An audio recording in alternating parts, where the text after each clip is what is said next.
Hafide Todosamsu, thank you for your participation in today's virtual public meeting. This virtual public meeting is convened by the Guam Trademark Commission that is hosted by the Committee on Heritage and the Arts, Parks, Guam Products, Hagåtña Revitalization, Self-Determination, and Regional Affairs. For the record, in accordance with the Open Government Law, public hearing notices were given to all senators, stakeholders, and all main media broadcasting outlets, with the first notice being distributed on Wednesday, June 10th, 2020, and the second notice on Monday, June 15th, 2020. Notices have also been published in the Post on the same days that the messages were electronically distributed. Also, the virtual public hearing notice has been posted on the legislature's website since June 10th at www.guamlegislature.org. Today is Wednesday, June 17th, 2020, and the time is about 10:13. This virtual Guam Trademark Commission meeting is now called to order. We have, let's see, 1, 2, I should have counted this beforehand like I did before. 1, 2, 3, 4, 5. 5 or 6, I see members, and so therefore we represent a quorum. Sizuas Maasi for your virtual attendance to this morning's hearing. Let's please introduce ourselves. Partly it's a good form of order, and then the other is we're in a new format today. And with the state of emergency, it's been a while since we've been able to meet. And so it's a very good refresher for all of us and for our listening audience. So if I could begin with, I'm going to go around in the way that I see everybody. I know everybody sees each other in a different order, but if I could have you introduce yourselves by turning on the microphone, introducing yourself by name and who it is or what it is that you are representing in order to have that clear understanding to everybody who's present today. Sizuas Maasi. So I will start to my immediate right in my screen is Dr. Laura Salyer. If you could unmute yourself, introduce yourself, and then help us remember who you are representing. Okay, I'm Laura, and I'm representing the speaker, Speaker Tina Muñoz Barnes. I'm also a member of the Comisión Finut-Zamoro and representing the Commission's participation in the task force. Gof Malik. And then I have the next person in line would be Mr. Joseph Certeza. If you could unmute yourself. There you go. Hafide, my name is Joseph Certeza. I am the vice chair on the Council on the Arts and Humanities. Gof Malik. And then next we have Ms. Lazama. If you could unmute yourself. Hafide, I'm Chris Lazama, and I'm the designee for the Guam Visitors Bureau. Gof Malik. And we also have Gehulu Arceo from the Department of Chamorro Affairs. If you could unmute yourself and give your formal introduction. Buenas, mananas y duos. Dispensa na atrasado, more village management crisis again. Dispensa do lo guau si Anri Arceo, guau Gehelu y Departamento ng Kaaganahan sa Moro, Department of Chamorro Affairs. Gof Malik. And then next, if we could have the representative from Senator Muñoz's office. Hafide, everyone. My name is James Turville, Chief of Staff from the Office of Senator Luis Borja Muñoz. Gof Malik and Sizuas Maasi for representing the senator. We hope that she's able to attend, but we understand if not. And then next, if I could have Mr. Albert Perez.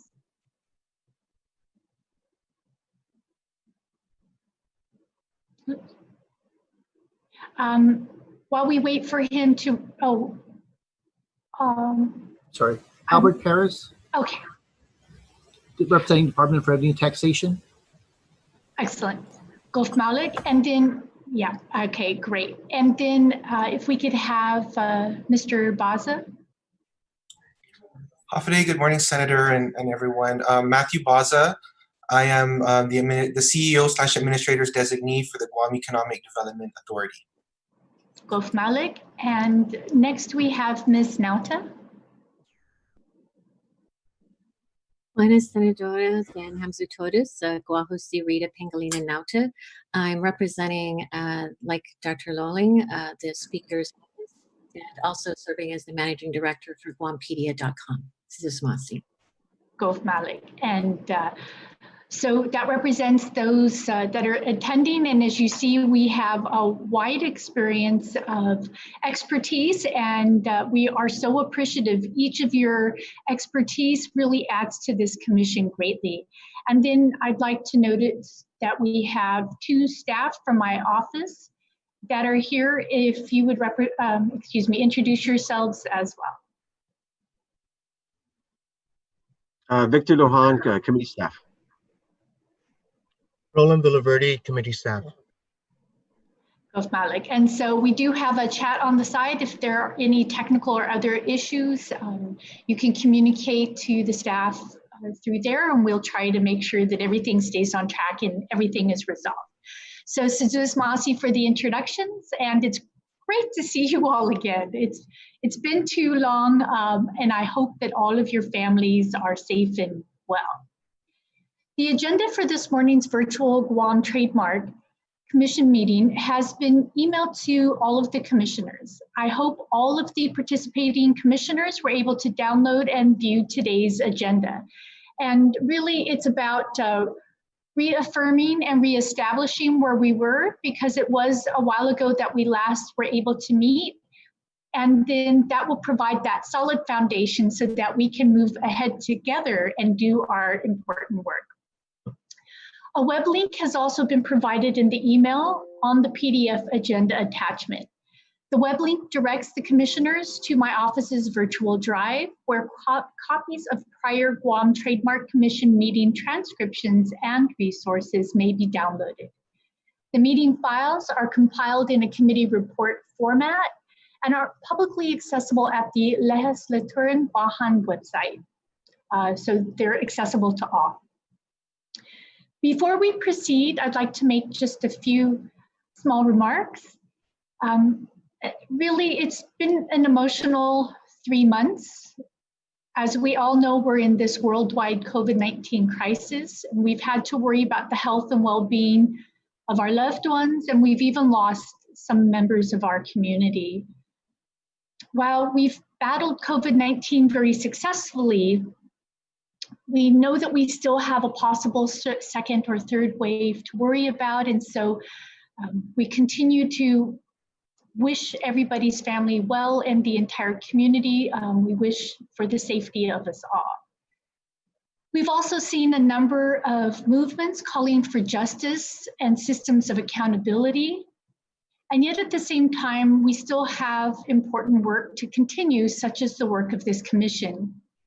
These last several months have taught us of the fragility of much of what is in place, and about some of the protections and support for cultural and ethnic peoples, artists, and entrepreneurs that are needed, including protection of intellectual property rights.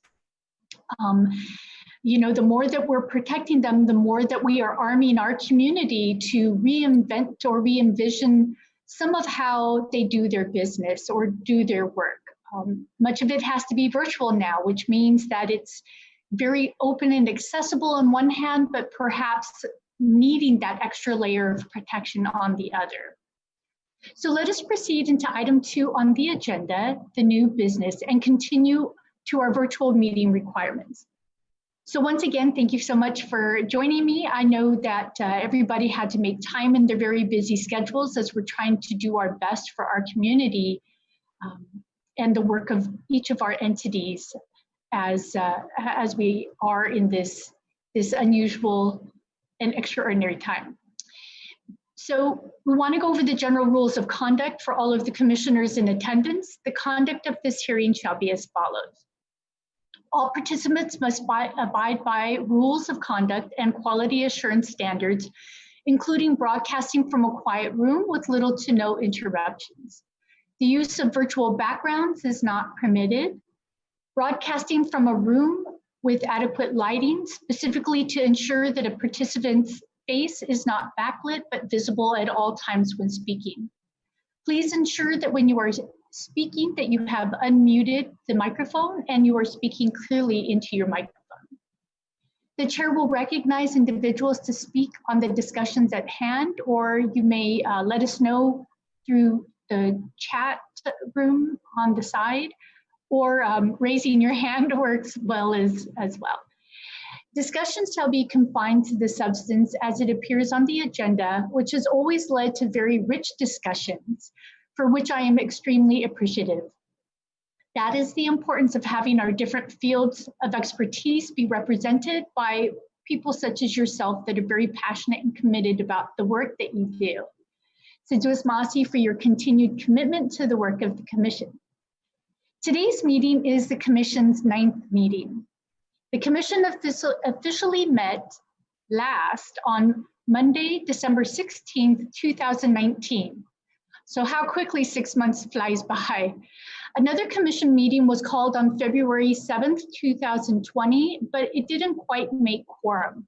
However, the meeting was still very productive. It was able to serve as an informational briefing where no action was taken by the Commission, but we were able to learn a lot of the work of the Guam Visitors Bureau.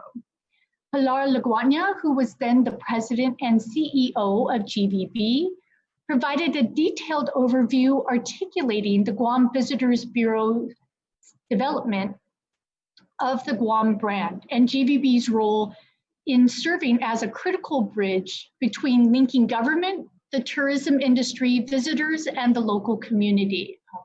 I think we learned a lot from that presentation. At the Commission's last official meeting held on December 16th, we had Mr. Albert Perez provide a brief closing presentation, and Mr. Mike Unisog had provided the Department of Revenue and Taxation's overview on the trademark and intellectual property rights filings that do occur at the Department of Revenue and Taxation. We also learned a lot from both of their presentations and the information that they shared about reviews and processes administered by the Department of Revenue and Taxation. Unfortunately, as was mentioned, the Commission was unable to formalize the subcommittees at February 7th meeting, and so today this will be much of our business. We will discuss the nature of the subcommittees and firm up its agency membership. At the creation of each subcommittee, I will ask the Commission to make a proper motion and second that motion, and then the vote will go around to record each member's confirmation or non-confirmation of that motion. So for old business, in reaffirming the formation of the Guam Trademark Commission subcommittee, so finally we're getting to our business. One, the delineation of subcommittees discussed on December 16th, 2019, and we did discuss for a bit but took no action on February 7th, 2020, those meetings. So in accordance with 2 GCA subsection 14105B1 through 10, to create guidelines for a Guam cultural trademark program. And now we'll get into the formation of tangible and intangible cultural art forms subcommittees. So for the membership of that tangible and intangible cultural art forms subcommittee, which is mentioned in 2 GCA subsection 14105B, membership, we have the Commission Ifino tomorrow, that is comprising that membership. Perhaps we can hear from Dr. Laura Souter if it is just herself that is a member, or if there are others that are going to be part of this subcommittee.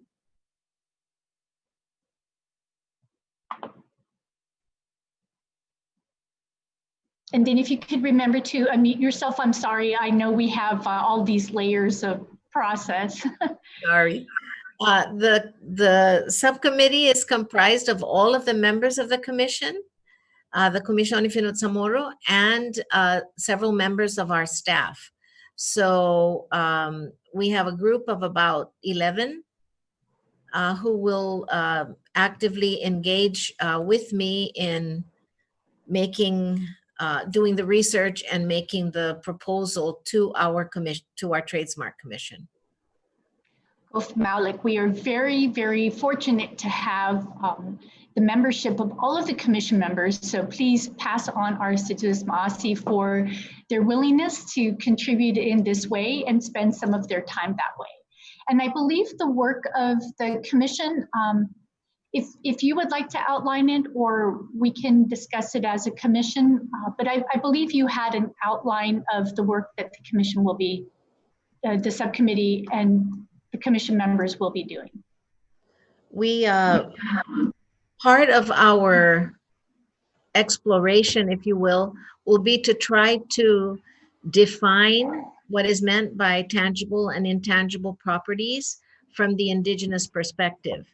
And we're looking at different models that other indigenous communities, other indigenous nations are using to grapple with this issue of particularly with intangible properties, what is sacred, what is privileged knowledge, cultural knowledge, who owns it, the impact of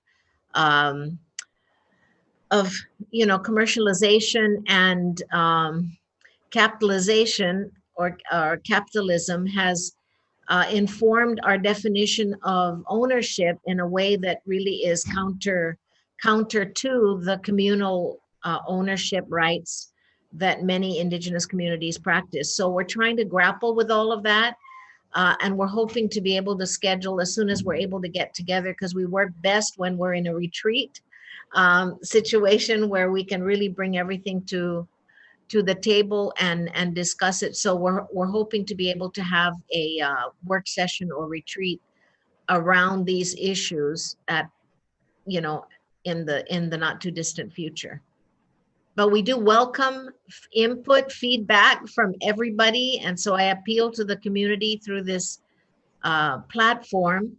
If you have ideas about these issues, please share them. We're very happy to receive them. ComisiónZamoro.com is our email address, or Souter@Betances.com is mine, or you can send it to Senator Kelly Marsh's office. And we'll be very happy to receive any input, any ideas you have in this regard.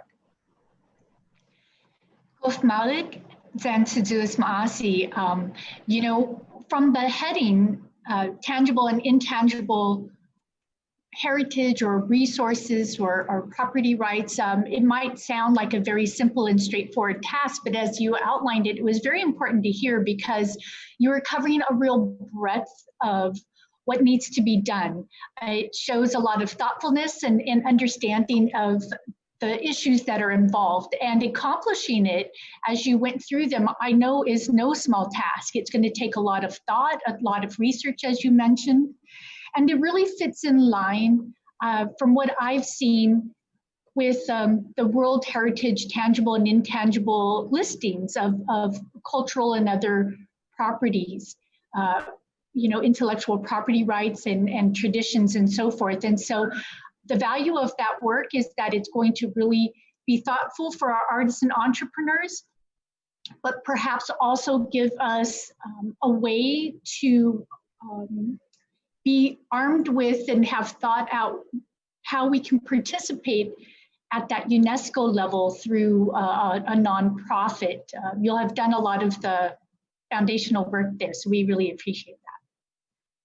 And I just want to mention real briefly, I had sent this to Dr. Sauter, is as I was running through different social media things, just recently I found some, I forget who it was, who the business was. I think it was a large business, but they were selling Austronesian style baskets. And I really wondered whether the Austronesian peoples, like who had intellectual property rights over that, and if anybody indigenous or local artists or groups were benefiting from that, or if that was something that was just considered out there in the public realm and fair game. So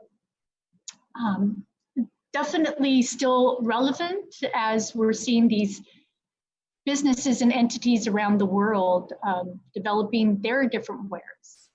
So with this though, do I hear a motion to adopt the subcommittee, its members and its work?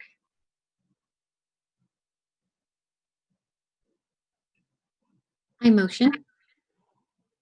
Excellent. And then do I have a second? I second. Both Malik. And then, if we can go around perhaps in the same order that we had done before, to just note our ayes, or is it better for Roland or Vic to call out the name, and then that way you're getting everybody's vote down in order more quickly?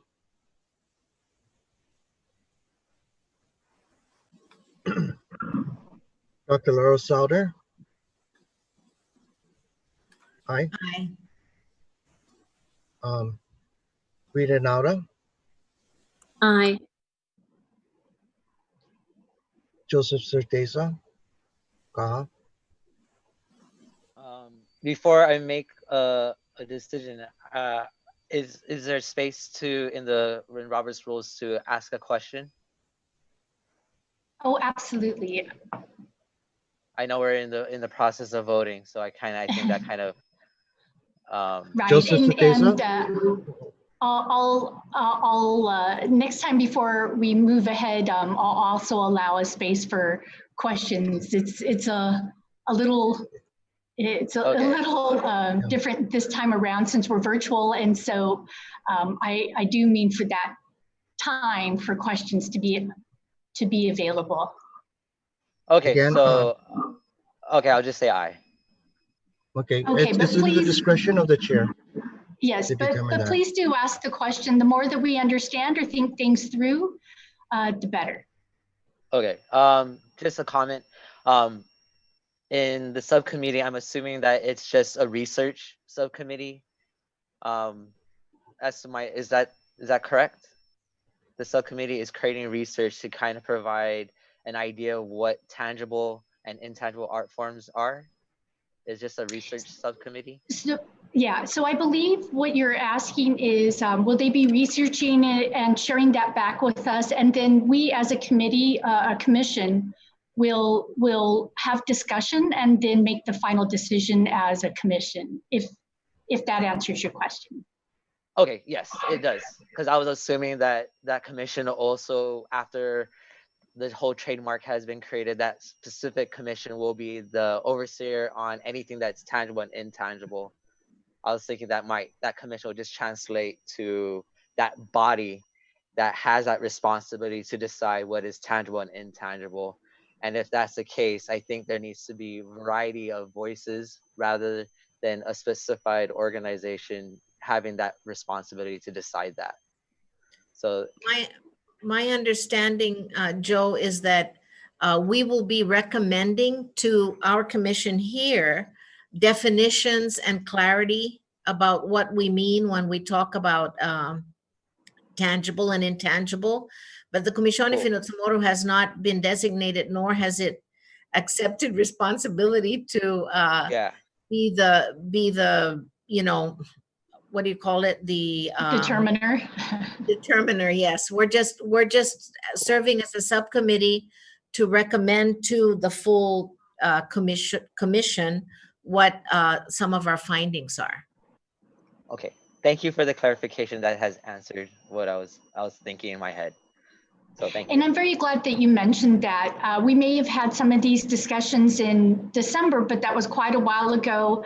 And it's very important that we are all thinking of this with that in mind. That really is doing some research, making recommendations, and then it's up to us to discuss and adopt or revise and then adopt the revisions, something along those lines. So just Masi for that. And so if you will continue, Mr. Villaverde. Mr. Matthew Baza, your vote? Aye. Mrs. Chris Lozama, Aye. Mr. Albert Perez, We accept membership to the committee, to this subcommittee. Ms. Anne Marie Arceo, Aye.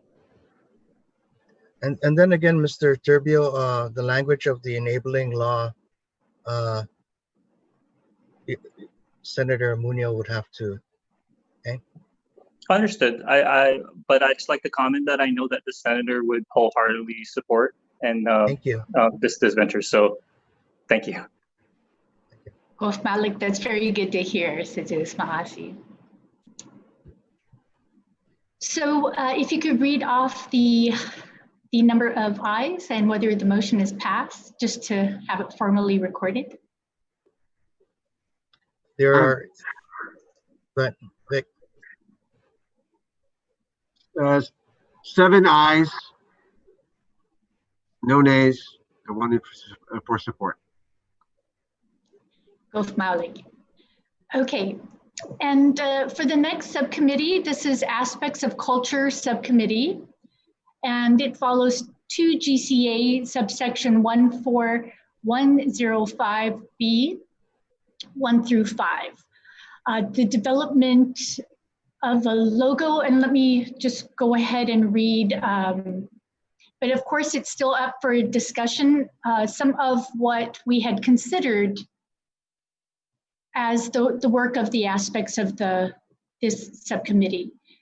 So 1 through 5, it's identifying the types of cultural arts that would be considered in this trademark, the criteria for lineage of cultural knowledge qualifying for the use of trademark, the criteria for authenticity of work qualifying for the use of trademark, the criteria for quality of works of art qualifying for the use of trademark, and then 5 criteria for cultural content qualifying for the use of trademark.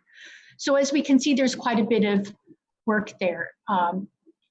Listing the types of cultural arts, listing the cultural knowledge, the lineage of it, the authenticity of work, the quality of work, and the cultural content, all of which would qualify for this trademark. And let me go back to my other statement. So for membership, what had been proposed, but is up for discussion, is that the Department of Chamorro Affairs be part of this subcommittee, and the Guam Council on the Arts of Humanities, as well as Guampedia. So did anybody have any questions, thoughts, or suggestions regarding this subcommittee? Okay, so shall we go ahead and see who has a motion to accept this subcommittee and formally recognize it? Senator, are we including in the qualifications GIDA's and revenue and tax participation, or is there another subcommittee for their engagement? Yes, excellent question. So we are going to have 2 other, we're going to look at 2 other subcommittees. One of them is, excuse me, let me get to it, trademark image branding, advertisements, marketing, and sales. And then the other one is economic aspects of trademark Policy Subcommittee. And of course, there can be some fluidity of expertise and sharing and so forth.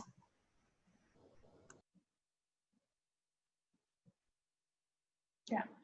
So do we have a motion for the content and the membership as well as the formal formation of this second subcommittee on aspects of culture? I motion to that this subcommittee. So Judith Maasi, and do we have a second? I'll second. Okay, Gulf Malik. And then if we can just go around again, Mr. Villaverdi. Okay, Rita Nauta, Aye. Mr. Joseph Certeza, Aye. Mr. Matthew Baza, Aye. Miss Chris Lizama, Very miss. Thank you. Aye. Mr. Albert Perez, We accept membership willing to the subcommittee. okay. Miss Anne Marie Arceo, Aye. Dr. Laura Sauter, Aye. and then would you like to comment, Mr. Turbio? No, again, I'm pretty certain that the senator thinks that everything that this commission does is worthwhile, and this subcommittee can definitely, of course, and of course our full support is there. So Judith Maasi, and I think that there's room for both Senator Muña with her expertise and experience over these many years, and myself to serve or add to this subcommittee as we can as well. So if Vic can read off the final count. The final tally is 7 ayes, no nays, and 1 for support from Senator Muñoz. Gulf Malik. And then the next one we have is Trademark Image, Branding, Advertisements, Marketing, and Sales Subcommittee. This is Section 2 GCA, subsection 14105B, and it would be looking at the responsibilities 6 and 10. So let me read those off. 6 is for looking at sources, meanings, and extrinsic functions of proposed trademark image. And we saw quite a bit of discussion about that in February, that experience that the GVB had gone through. And number 10 is proposed terms for use of trademark in advertising, marketing, and sales. And again, we saw some of this discussion in that presentation in February. And so I think this is how we arrived at the membership consisting of the Guam Visitors Bureau, but there may be others that would like to participate in this subcommittee as well. If anybody sees that they have experience in this or would like to contribute to this, are there any other members that would like to be part of this subcommittee? Or would like to discuss any aspects of it? Yes, Ms. Lizama. Thank you, Senator.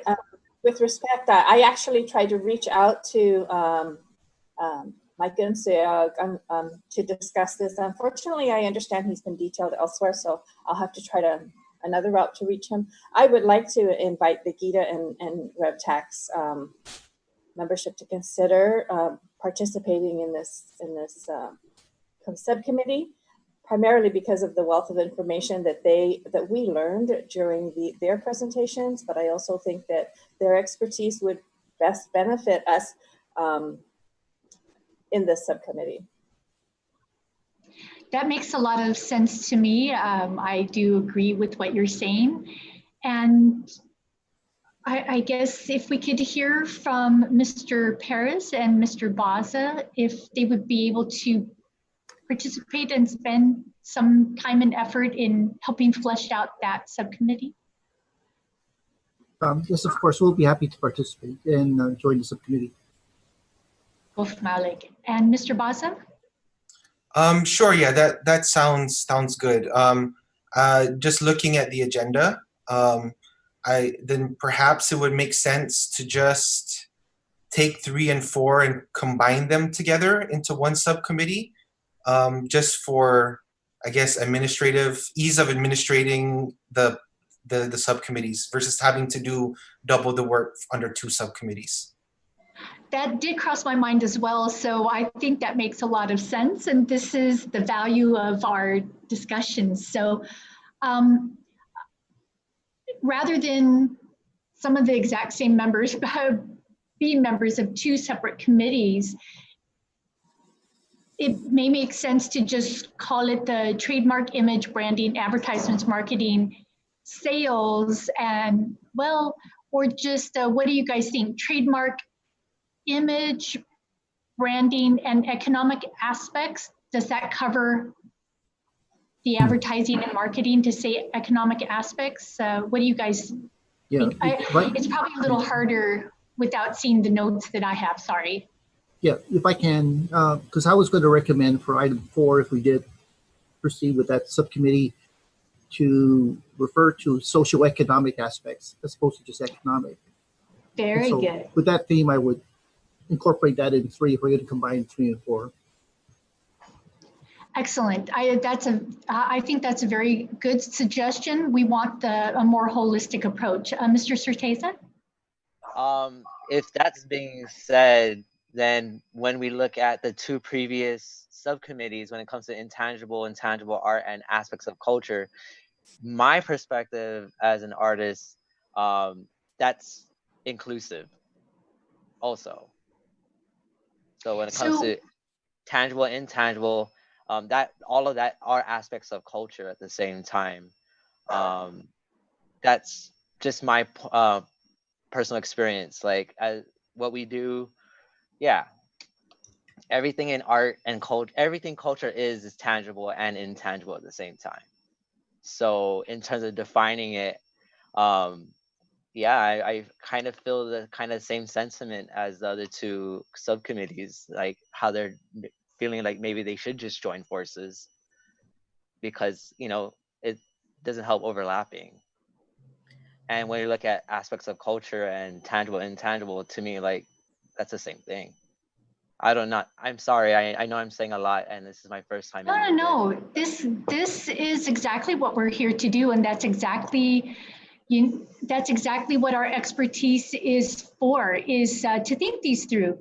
Because as I said, on one hand, it may seem very, very straightforward to a lot of people, but we all know it's really, really complex. And once you start getting into breaking it down between tangible and intangible, I mean, everything that we're talking about is really complex. And that's why we need to take the time to really think these through.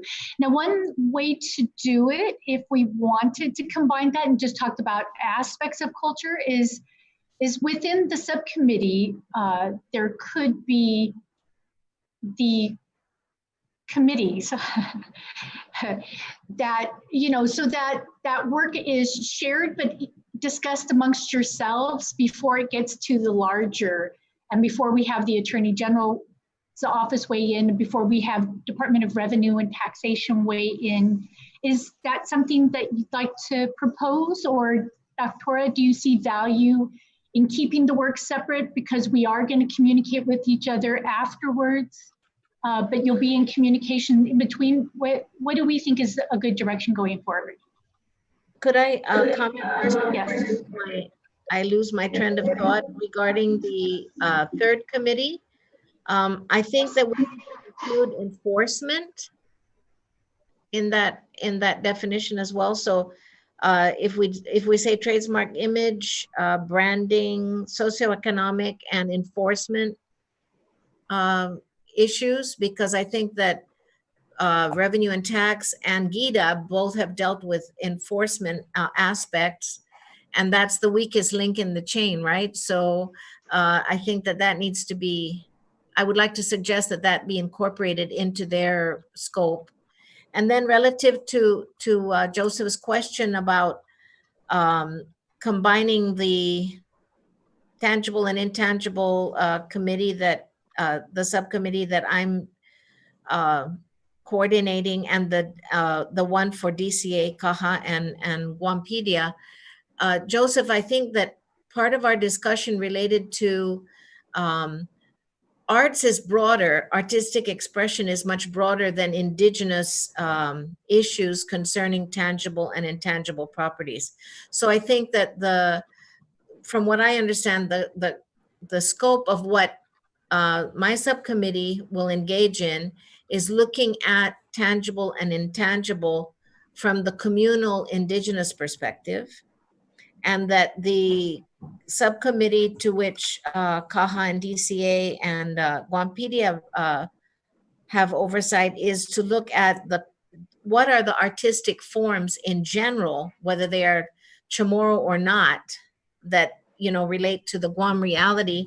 What are those artistic expressions that qualify for a trademark, and really explore the issues of quality, authenticity related to those artistic expressions, because we understand that the trademark can apply to artistic work that is beyond Chamorro, beyond indigenous, right? So I think that was the distinction we made when we discussed the two separate committees earlier. And I think that the scope is different. So I would like to suggest that we keep them separated, only because to combine it would be beyond what the Commission has committed to do. Okay. And I'm sure that there's going to be good communication all along the way as well, and that you will each be helping inform each other, to certain degrees. So very good discussion, and it helps reset in our minds ways to distinguish, because it's true, it can get very complex and interconnected to have a lot of overlapping areas, and we want to make sure that we feel like we have some clear direction. So this is very good discussion, I feel. So on the proposal to have, and thank you very much, Dr. Sauter, for the suggestion of the term enforcement, because in my understanding, as complex as everything is, that is really a weak point for a lot of places, and it's a real difficult area of how do we enforce it. And a lot of it is, I think we've talked about before, a lot of it can focus on incentivizing rather than having that concentration on penalizing, to try to encourage and support rather than exclude and penalize. That it's really about protecting, it's really about supporting, and it's really about incentivizing people to support these systems. But that would be something that those dealing with enforcement would actually talk about, and not myself necessarily. So do we have a motion on a third subcommittee that would include, let's see, what is the first part of it? Let me get back on track. So it would be trademark, image, branding, social economics, and enforcement. Is there a motion to adopt this? Sorry, ma'am. It seems like Ms. Nauta has a comment. Okay, yes, or further comments and discussion. Sorry if I was rushing anybody along. Yes. Yeah, also as a point of clarification, Joseph, the committees, the way they were formalized, were based on the guidelines that as a commission, we have to provide. So the first one, which the Commission graciously has taken on, is really a huge undertaking in and of itself, because it's identifying, defining, all of that. But with the committee under DCA and CAHA, our subcommittee, like Dr. Lolling said, it's about criteria, focused on criteria, which in fact, during our first subcommittee meeting, we really identified all of these programs and looked at CAHA's as well as DCA's Heritage Guide. There are all these resources that we just need to weave together. So it's more processing as opposed to what the Commission is undertaking. Cool. Thank you so much for clarification. Appreciate it. And then I have a comment about the committee, the subcommittee, because if it's going to really branding, advertising, and sales fall under the umbrella of marketing.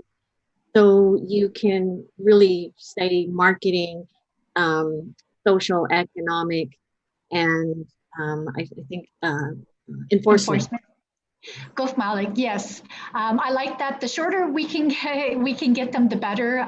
They can start to become rather lengthy. So Sujus Maasi for that suggestion.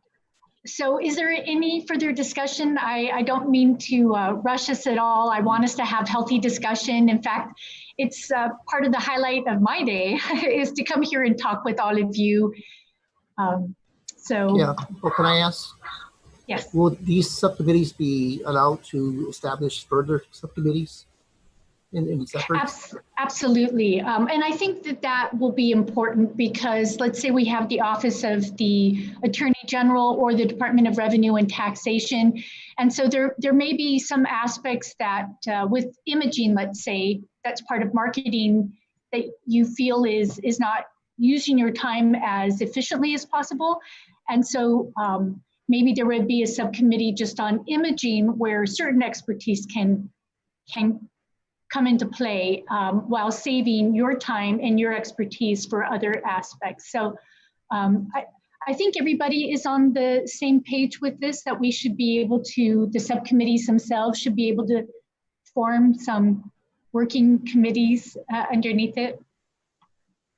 So just Masi for that question and for us being able to clarify that. Yes, Ms. Lizama?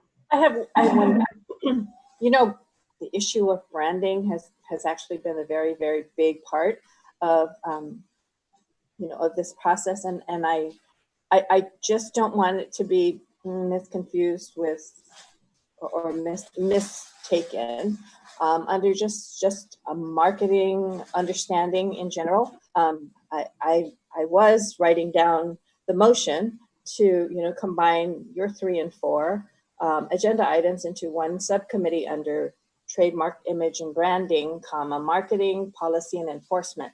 Would that be acceptable with everybody? Because I would like to emphasize that we really should expound and clarify branding and its understanding.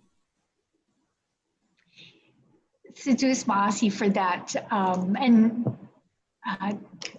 It's again where our expertise comes in. I only think of imaging and branding to certain degrees, and so having you weigh in on that, I think really has value as well.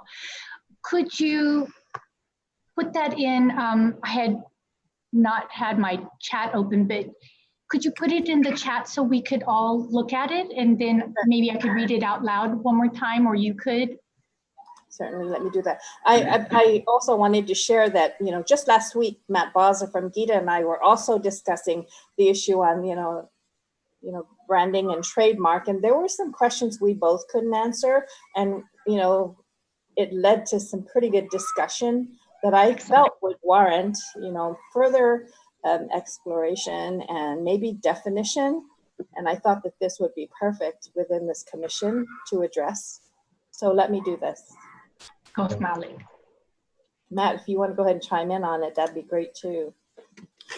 Madam Chair, if you will, I think the subcommittees in the previous meetings and inclusive to yourself were formulated based on the enabling legislation and the groupings. So maybe some of the discussions may not align with the way it's written right now on the agenda. Like for example, on section 3 is definite on 14105 of 2 GCA B 6 and 10. So Right, who so am we'll I? have to make sure that, Right. and that's, if you could do that for us to make sure that all of the work is being taken care of, that we have combined and not left out any of the work if we combine 3 and 4. Is that what you're saying? Correct. Correct. Because Okay, there's going to be some and we overlap do want to make on, sure it's there. yeah, 7, 8, 9, when that combination actually occurs. So I think what was, I think if we put together 3 and 4, it becomes 6 through 10. That would be the work that they do. Is that correct? yeah, it can be interpreted that way. Well, I mean, we can say that in our discussion and have that be part of our motion. Yes. Right. Yeah. Mr. Surteza? Yeah, that's a very good point.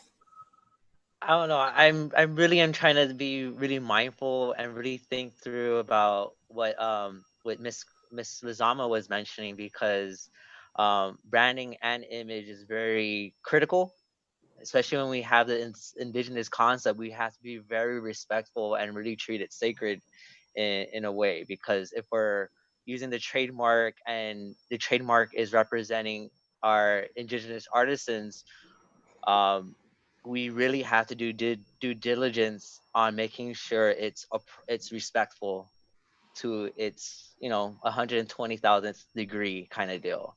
Because I know in New Zealand, when it comes to trademarking, they're very, very sensitive, and when it comes to enforcement, everyone in the public is the enforcement also. So I don't know. I really feel like, yeah, branding might have to be something that we have to be really mindful of, and be really critical of ourselves as a group, so that when it becomes official, we really do have everything in check and saving our doggins. Yes, and that's such important consideration, and that gets into that we're here to do 2 things really ultimately, is come up with policy recommendations both for I have all my reports and legislation digitally, but so I would have to look it up to make sure my language is correct. But Roland, maybe you can access that better than I can, the 2 types of policy recommendations we're to come up with, because there are 2. And so this is good to have this clear in our minds, whether this logo is going to serve both or one of those policies at a time. Well,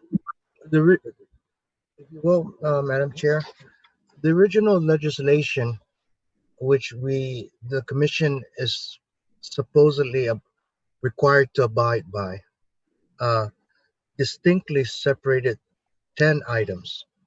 And right, the 10 items, but we're coming up with 2 policy recommendations for 2 types of intellectual property protection. If you could find those 2 in there, because they are distinct. Okay, let me just review that. Yeah. That's A and B. If I may. Oh, good. Okay. Yeah.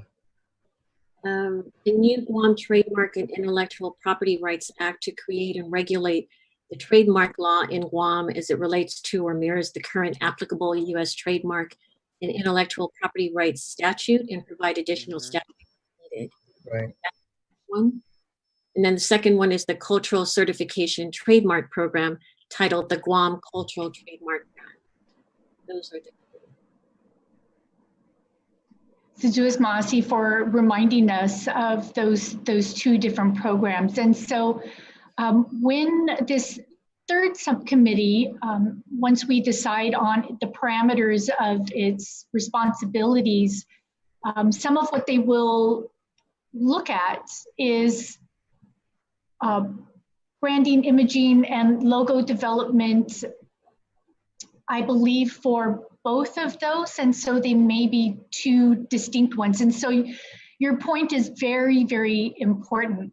that one for Indigenous artists, our cultural artists, that has to be thought of in perhaps very different ways than one that's just mirroring the US trademark laws. So thank you for making sure that we have that distinction in our mind, and that'll be what we continue talking about as we go forward.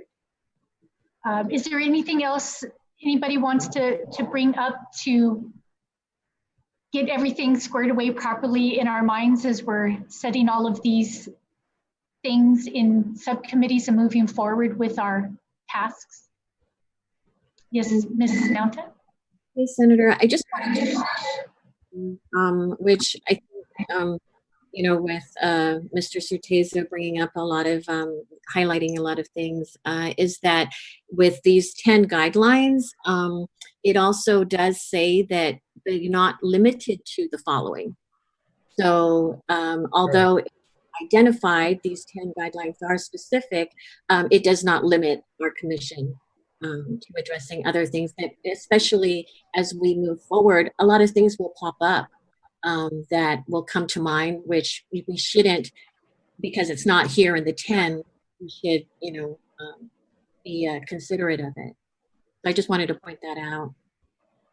That's an excellent point. I'm so glad that you brought that up, because absolutely, when you do research, when you're talking to artists and entrepreneurs and experts in their fields, a lot of information is going to come up with, and so those that put this legislation into place tried to create a strong framework that would give us that flexibility to encounter what we encounter and be able to address all the issues that might come into play. So that's a really, really important thing to have brought up, and for us to have in our minds that we need to address the situation as it really is, and not just be bounded by what we think our limitations are.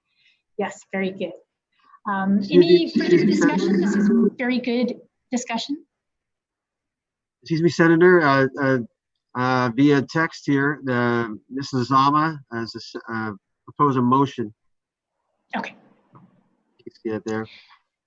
Very good, and it's in our chat so that we can read it as well. I know as we've been changing these names, it can maybe be hard to visualize everything, but she has very kindly placed it in our chat so that we can read it along with her as she makes her motion. If there are no other questions, Madam Senator, I would like to make a motion to establish a third subcommittee to address the trademark image, branding, advertisements, marketing, and sales, including the economic aspects of trademark policy, covering 14104. Is it 14105? My typo.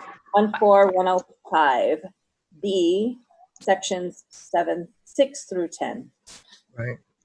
Both Malik, and do we see value in having it say social economic aspects? Do we still want to have that? Okay, so I think you guys will win the prize for having the longest subcommittee name, and perhaps, yeah, a whole lot of the load of work, but we very much appreciate those that are willing to make that that commitment. So with that, I think we also forgot enforcement. Oh, sorry. Thank you. Oh, see, it's getting even longer, for heaven's sake. Okay. So with that, can you restate the motion with the words social, economic, and then enforcement as well? Okay, I just got through posting it again. I apologize. Thank you, Roland. Thank you, Roland, and thank you, Joey, and thank you, Rita, for your input. There it is. I believe I inputted it correctly. Let me see if I got that right. Enter. Everybody see it?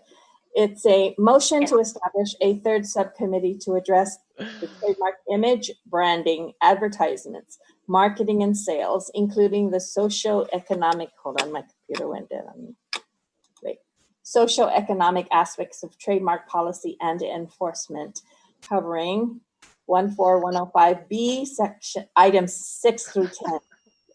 Yeah. Go, Alec. I'll second the motion. Very good. If we can have a vote, please. Okay. Rita Nauta on the motion. Aye. Oh, okay. Joseph Sestesa on the motion. Aye. Mr. Matthew Baza on the motion. Aye. Ms. Chris Lezama on the motion. Aye. Mr. Albert Perez. Aye. Ms. Anne Marie Arceo. Aye. Dr. Laura Sauter. Aye. Okay. Vic. On the motion, received, the tally is 7 ayes and 0 nays. Gulf Malik. And as a reminder that we can also add in more membership. So if you know people that have expertise or interest in this area, I know that from a presentation that members of this commission had done earlier at the University of Guam, we had gotten some expression of interest.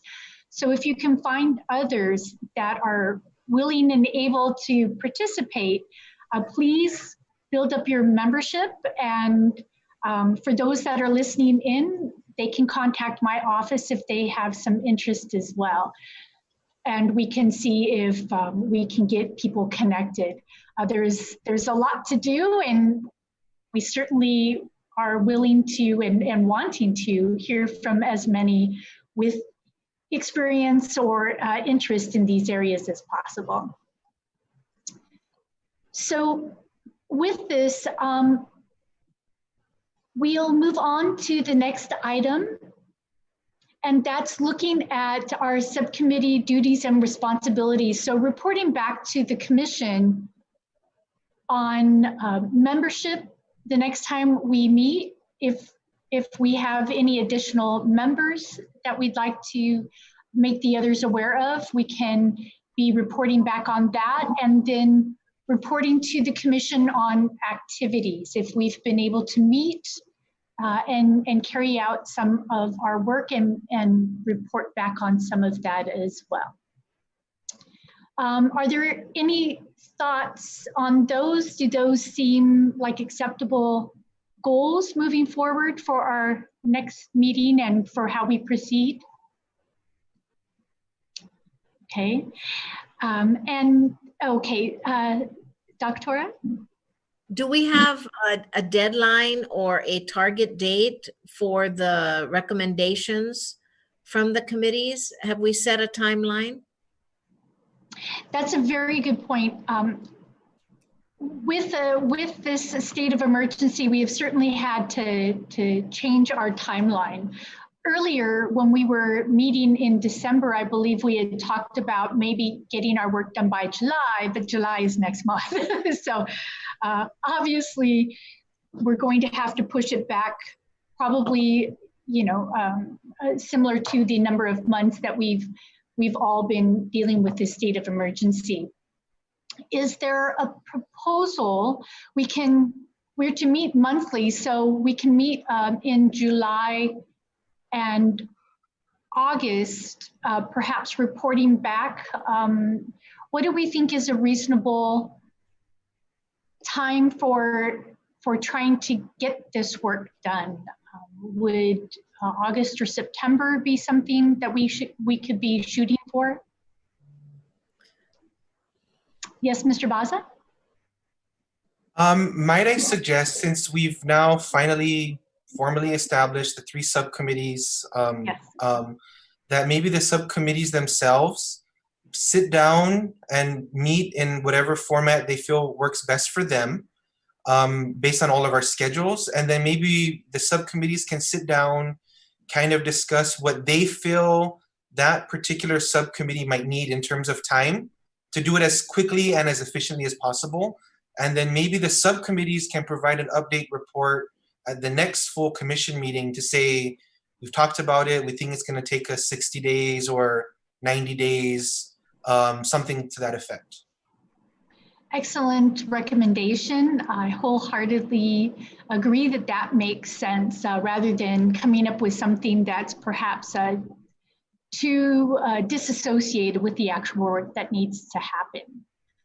So shall we have a motion unless we have some more continued discussion? When we get to the point of having a motion of that this is what we'll be reporting on for July, any developments in membership, any developments in some of the work that we're doing, and then the expected timeline needed to be able to do this work in balance with the other work of the agencies. Yes, Ms. Nauta? Yes, if you could touch on the actual deliverables. And so now that we have our assigned task as a committee, how would we deliver or in what format? And then how is this all to be woven together into the, so that we meet our mandate as a commission? How would that unfold? Right, and I think that's something that perhaps next time that we meet, after we've met with our subcommittees and we've had a little bit of time to digest all of that, I think that that's important for us to be discussing as well, is how we bring all that information together and then make it into policy recommendations. So talking about deliverables and maybe just referring to it as policy recommendations. So if we can say that that's our work to membership, report on membership, report on the work of the committee.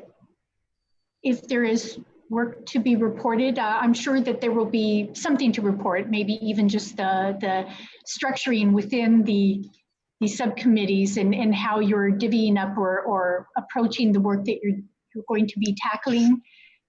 And then the timeline and discussion about how we'll put this all together in the end, produce our deliverables and then weave it into policy decision.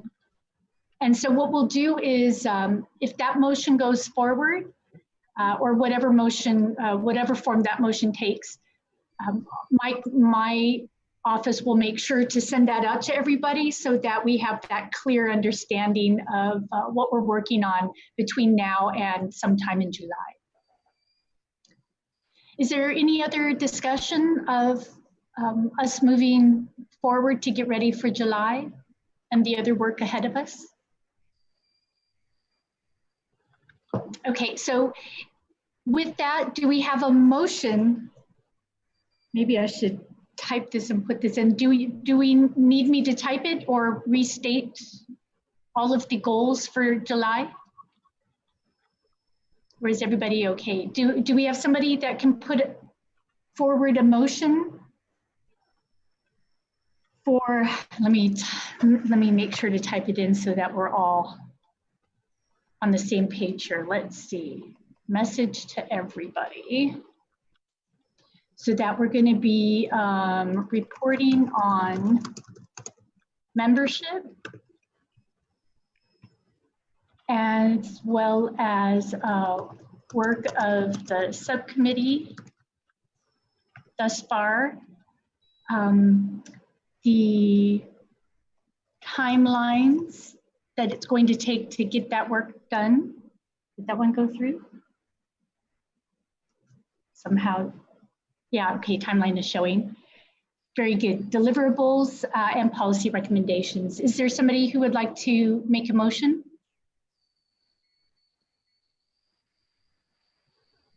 Yes, Doctora? I'll move to propose the agenda for our membership meeting in July to include a status update on the committee reports, any meetings held, planned activities, timeline, and deliverables. Format for deliverables when subcommittees are reporting to the committee, to the commission as a whole. Gulf Malik. And do we have a second? I second. Gulf Malik. And so if we can have our vote, please.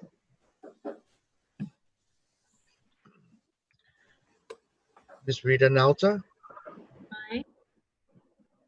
Mr. Joseph Certeza, Aye. Mr. Matthew Baza, Aye. Ms. Chris Lizama, Aye. Ms. Anne Marie Arceo, Aye. Dr. Laura Sauter, Aye. Mr. Albert Perez, Aye. Vic, The motion received 7 ayes and 0 nays. Gulf Malik. We are now on item 4 of the agenda, open discussion. I will now recognize any questions or items for discussion. Did anybody have something further they would like to discuss? Yeah, I do.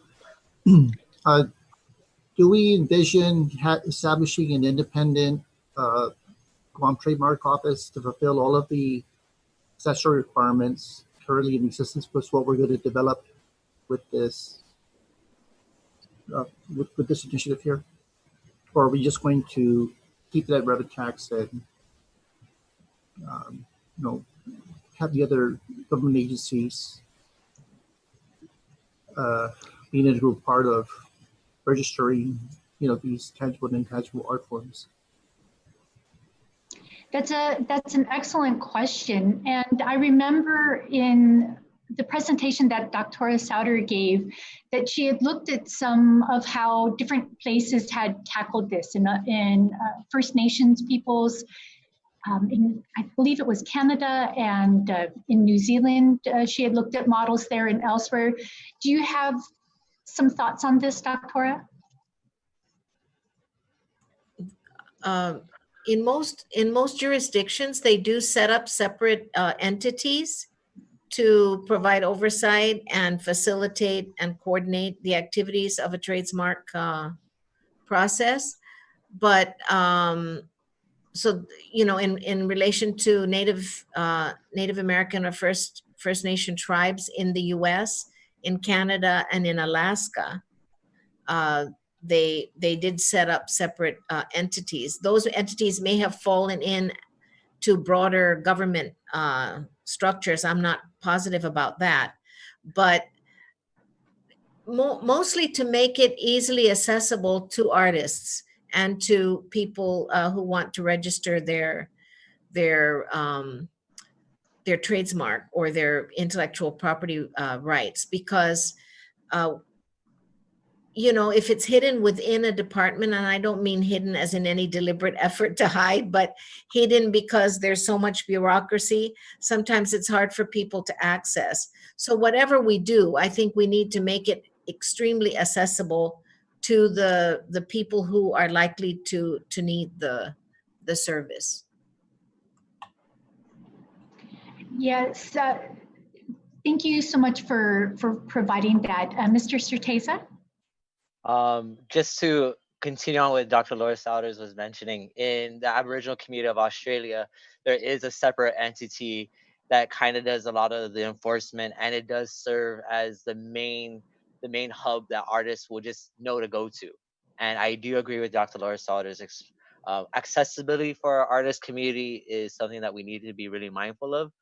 And CAHA is one entity that does provide that. But I think in terms of this trademark, it might be smart to make it very specific. But I also feel that maybe CAHA could be, be involved in that in some kind of way, because it's the arts, and they would have to, I would assume that CAHA any artist to get a trademark would have to go to the CAHA office as like a sign of approval. And I'm already envisioning it as though it's like the one-stop center for a business license. If any artist wants to claim their artwork as a trademark, they have to go through all of these entities to kind of certify and validate their capacity as gaining this trademark that we're doing right now. So those are just my 2 cents. And I appreciate both of your thoughts. As you say, accessibility is key. People understanding that it exists is key, and how to access it. And having the right people be involved that have that expertise of artists, dealing with the artists, or entrepreneurs. And so am I remembering correctly that there have been some that have councils, and I don't know if it's councils, like I'm trying to remember New Zealand. Was it a council that was part of this separate entity, or is there a way to bring a council together, kind of more like, it's one of the land use commissions, right? Where they bring the different agencies together. So maybe, I think we'll continue talking about this and thinking about this. It's not something we'll decide today and right now, but maybe something that could sit in a place like Kaha, but have a council made up very similar to us right now, that we're going to have Gita weigh in with their expertise, and we're going to have DRT weigh in on this council, just to make sure that the different aspects have all been met as far as criteria or support for these. Does anybody have any further thoughts on this? Yeah. Yes. Oh, sorry. If we could hear from Ms. Lozama and then Mr. Certeza. Thank you. I just wanted to stress a point I shared on the group chat, that Albert's question was a good one about what are we going to do? How are we going to house all our efforts for policy and enforcement, which actually will fall under our subcommittee? And I wanted to share that Matt from Gita and we were discussing this issue, that I didn't realize there's something at the Customs Border Control, that deals with intellectual property. And I was asking if he had information to enlighten me on it. And I figured this would be something that our group will really need to look into and see how we would tie it in. I'm not sure if the good Dr. Laura would know anything about that, but I was trying to do some research online because I didn't know anything about this. Matt, what were we saying? What does Customs Border Control have to do with that? It's the pirating of product. Like how there's a rampant pirating of films, videos, song and dance product, which are all cultural expressions. And we all know the pirating that goes on in the Philippines, in China, and other places. So I think that's where border and they're not allowing the pirated items to be resold. They're in violation of copyright law. That's the part that I know. I don't know what else Customs and Quarantine might do in regards to copyright and trademark. But that's where Joe's concern was, when he was bringing that thing up. It makes perfect sense. We're going to need to find a way to address all these issues within our committees. So it may be where we're going to be interacting at some point. Yeah. Yes, Mr. Certeza? I just looked it up, Custom and Border Control, and looking it up on the internet, and actually it is exactly what Dr. Laura Souders recognized. It is just that Custom and Border Control has that responsibility to kind of, what was that word? Confiscate any of those kind of items. But yeah, we I think, yes, we have to be very sensitive even when it comes to cultural and intellectual property. And my 2 cents I was trying to add was on the note of, sorry. What was our previous discussion? Sorry. Oh man, Dr. Laura Saras had a really good note. Then I was about to. I'm so sorry. Accessibility. Accessibility. We were talking about accessibility of the service. Yeah. No, I think it was just like, okay, so in New Zealand, there are designated individuals both within the governmental sectors, but also within the cultural sectors who provide the council to kind of say that certain art forms are going against intellectual property are misappropriating certain aspects of culture. There are individuals who are kind of given that responsibility, both within, again, the governmental sectors, but also within the cultural sectors.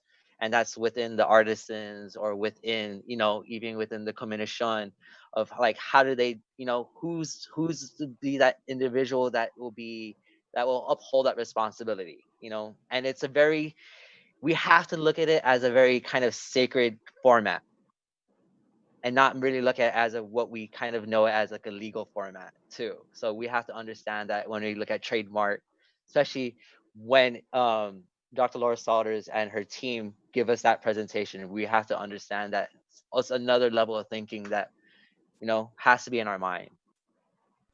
Because we talked, Joe, I don't know if you were present during the meetings when we talked about misappropriation of symbols, because there's, who owns the symbol of the Lati, right?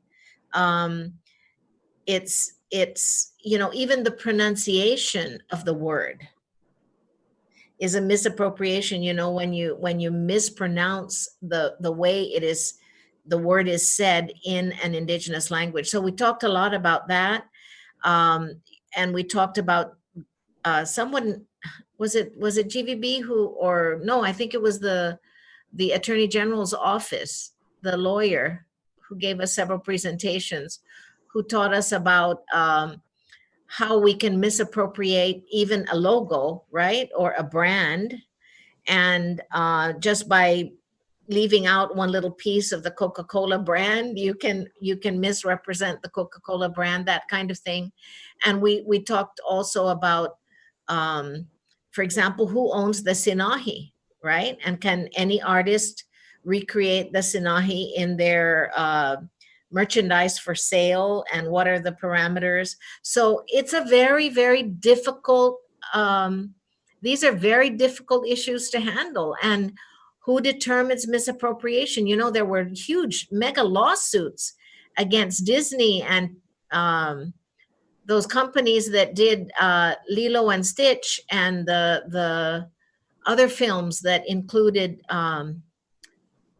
Moana, Native Hawaiian and other Pacific Island cultural imagery. So all of that comes to bear in terms of our discussion, and it's a sticky mess, and it's not easy to, capture in a couple of statements of criteria or policy or enforcement standards. So our task is, I think that we can begin a process and make recommendations to begin a process, but the process is going to have to continue to be refined as we go forward, because so many things, nothing is a better teacher than actually going through something in life, and so as we go through that, we'll be able to refine it more clearly. And whatever body is put in charge, or bodies are put in charge, I think will have the continuing responsibility of clarifying and addressing and possibly amending the law to reflect new understandings, right? So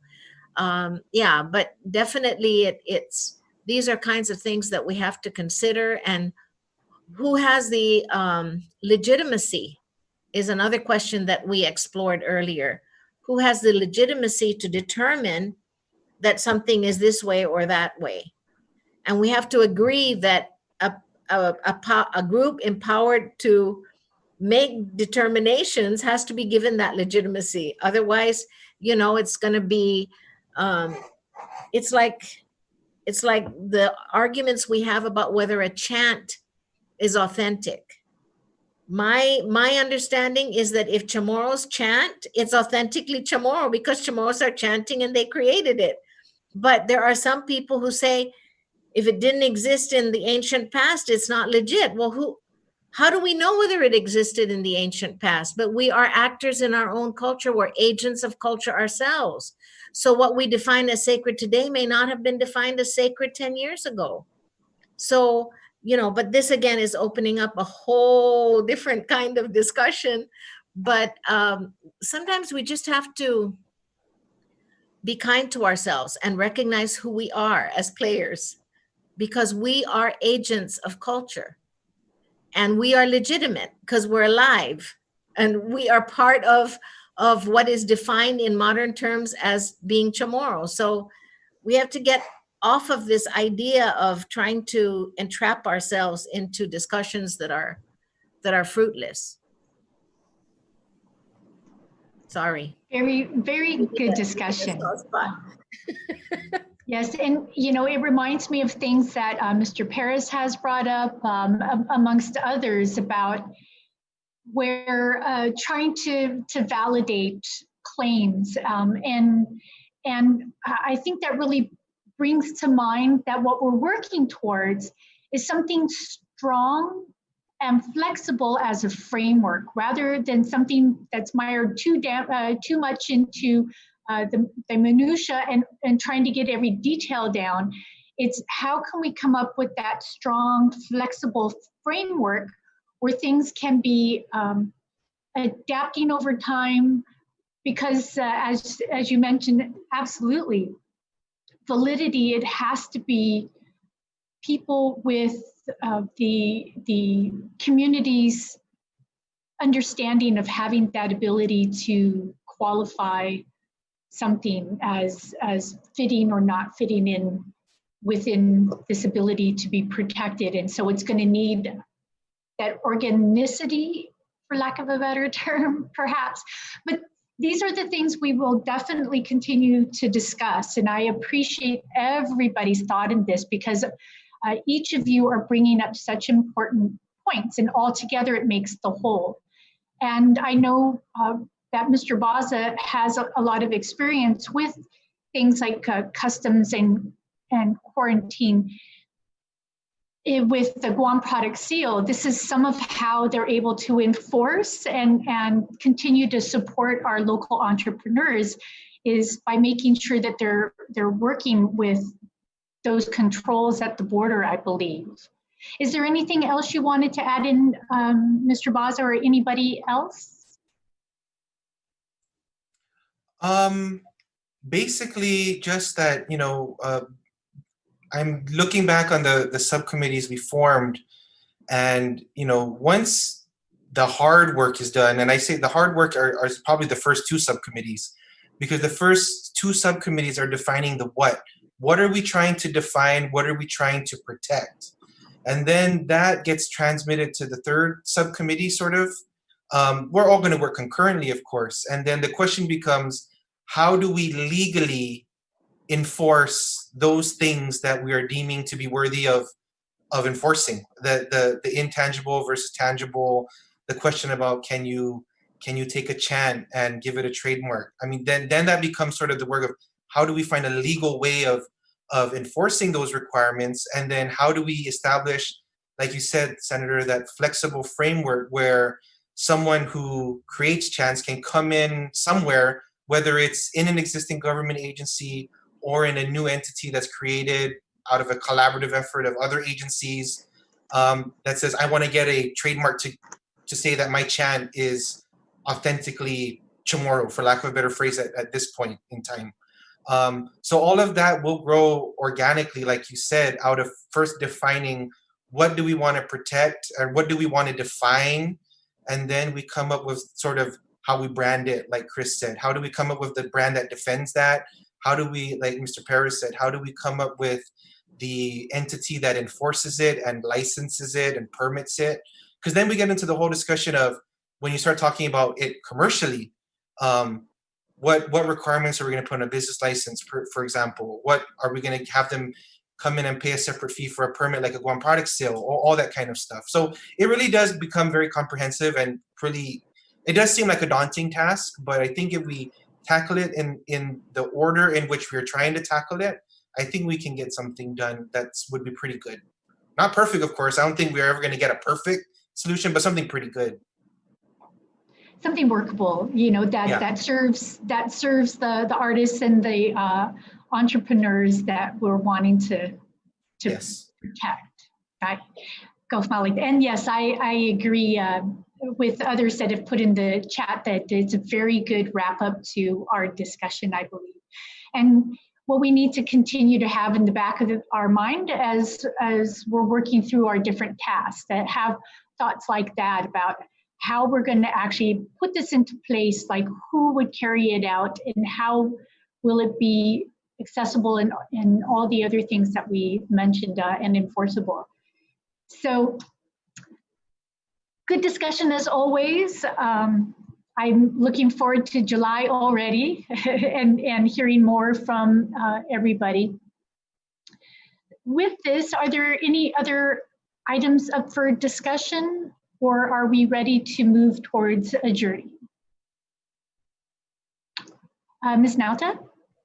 I'm sorry, real quick, I need to add that I think it's really important that, you know, as we consider that maybe as we navigate through with our subcommittees, that maybe this commission can take on that responsibility of reviewing, and that I really want to emphasize what you had talked about, and I think it's really in the spirit of the law and how all of this manifested was more so for safeguarding and protecting. So, you know, the discernment of, it's not about authenticating what is tomorrow, is an artist or a cultural producer can come to the table and says, this is what I think. And then the commission, or go through the process, and the commission says, okay, we agree with you.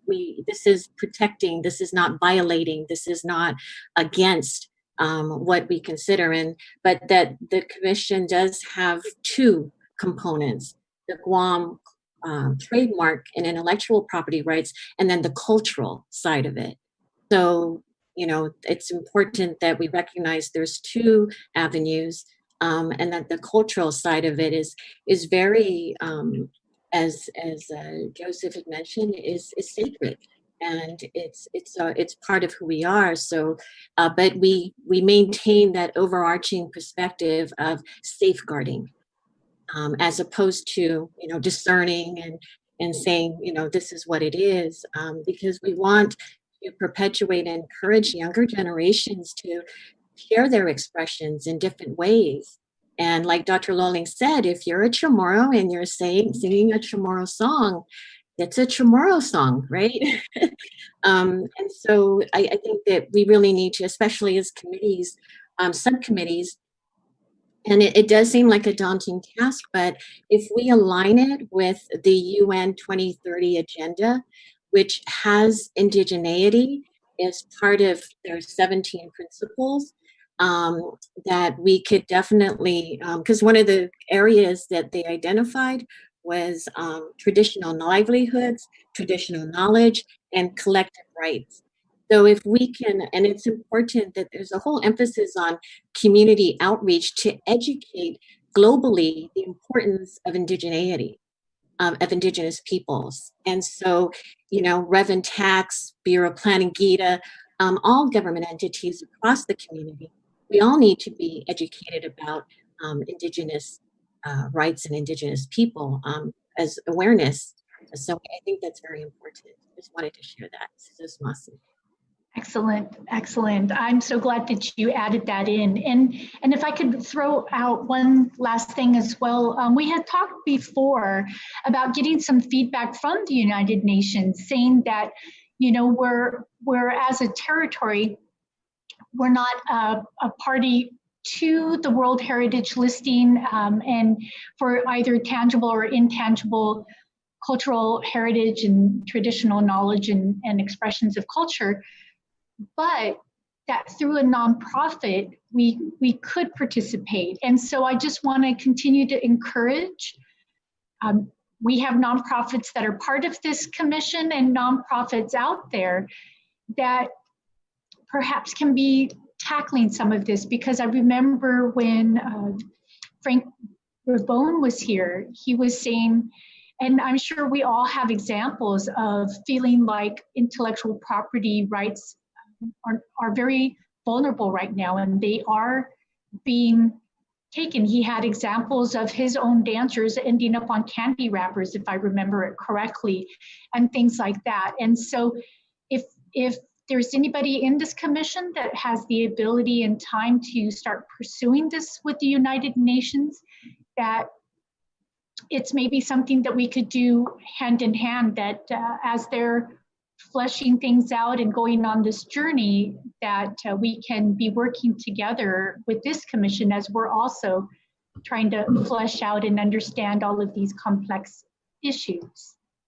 And So, Senator, may I just say that the Comisión Finot-Zamoro is really pushing for the idea of becoming a public nonprofit corporation for that very reason, that if we are empowered with the legal standing to be able to advocate, we can then get involved in the global arena, in the UN arena, as part of our nation building and decolonization mission. Because ultimately, the Comisión Finot-Zamoro is dedicated to a nation building agenda.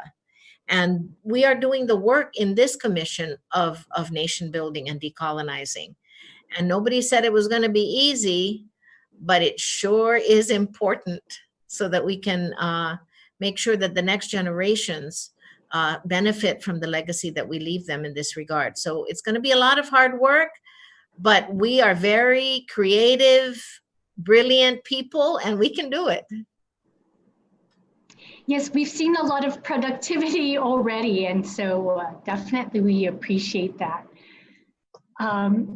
We've just had a lot of what I feel are really important and powerful discussions. I always gain so much by listening and learning from each one of you, and from our ability to just discuss these issues and work our way through them. I think it really gets us in the direction that we need to be going.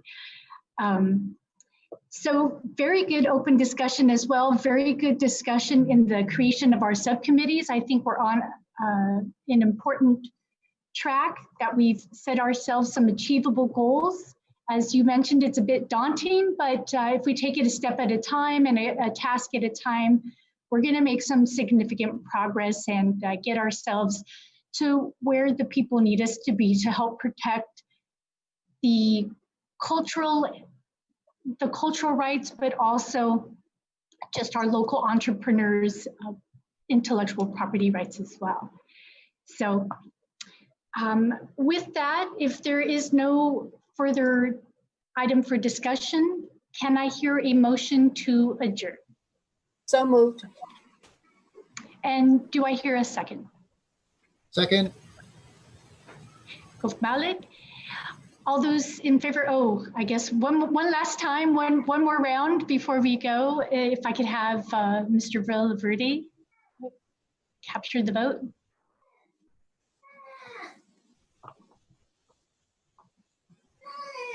Is he there? Yeah. Okay, there's a motion to adjourn, and it's been seconded by Albert Perez, and the motion was made by Chris Lozama. Rita Nauta, roll call. Aye. Joseph Sutesa, Aye. Mr. Matthew Baza, Aye. Dr. Laura Sauter, Aye. Mr. Albert Perez, Aye. Mr. Anne Marie Arceo, Aye. Mr. Chris Lozama, Aye. Vic, The motion received 7 ayes, 0 nays. With that, the Guam Trademark Commission meeting is now adjourned. Siduos Ma'asi for your attendance and participation in today's virtual Guam Trademark Commission meeting. The time is now 11:50. Have a good rest of your day, and may everybody continue to be safe. Siduos Ma'asi. Adios.